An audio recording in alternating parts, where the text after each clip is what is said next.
As a newly elected senator, our next guest championed the passage of temporary caregiver insurance, making Rhode Island the third state in the country to create paid family leave and the first to do so with job protection.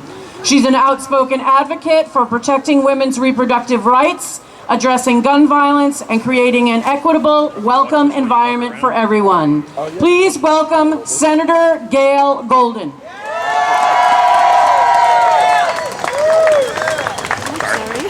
Thank you can get under here if you want. I stand before you as an immigrant, a mom, a wife, and a very proud state senator who's up in that building every single day fighting for human rights and civil rights and immigrant rights and making sure that we create a community that works for everybody. So thank you all for joining me today.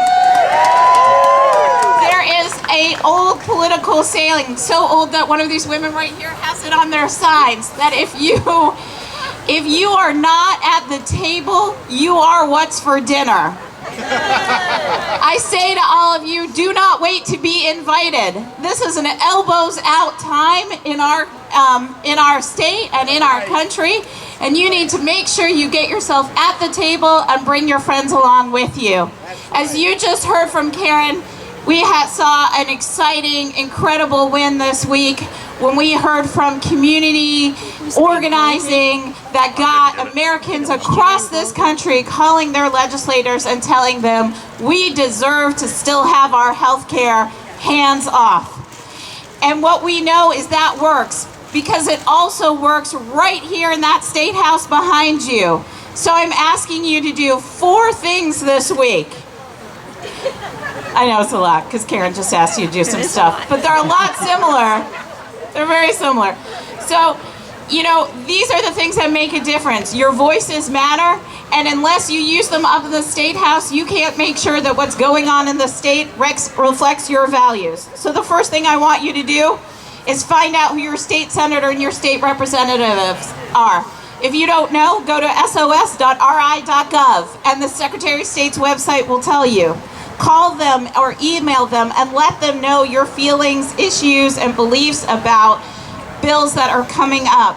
Get involved with any of the great advocacy organizations who are over here in the park who are advocating up at the State House and throughout the state every single day. Please join me at the Rhode Island Democratic Party's Women's Caucus. I'm very proud to co-chair that with Representatives Carson and Maldonado and activist Kate Montero, who's also here. You know, it is open to anybody who believes that Democrats believe in gender equality. I want to make sure that happens in our state. Our next caucus meeting will be April 3rd, and you can find out more information on the Democratic Party website. And importantly, this Wednesday at 3 p.m. up at the State House, show up, wear your hats, wear pink, and stand up for women's reproductive rights. It has been 40 years, over 40 years, we have had protections for women's reproductive rights in this country. It is well beyond time that we codify that into state law. I'd like to, and this Wednesday there's a House hearing on that, so feel free to come up and talk to your legislators as well about it. I'd like to particularly recognize and thank my fellow colleagues in government here. You heard that Representative Miller's here. I saw Representative Carson out there someplace as well. I don't know who else is out there, but when you see them, thank them. Because when they come out for moments like this, it means they stand with you and they're standing for you. And they need to know you've got their back as well. You know, every day we can do this together, but we need to stand up, have our voices heard, and make sure that everybody in the State House and throughout Rhode Island and this nation is there with us and representing our voices. Let's do this together. Rise up. Rise up! Thank you.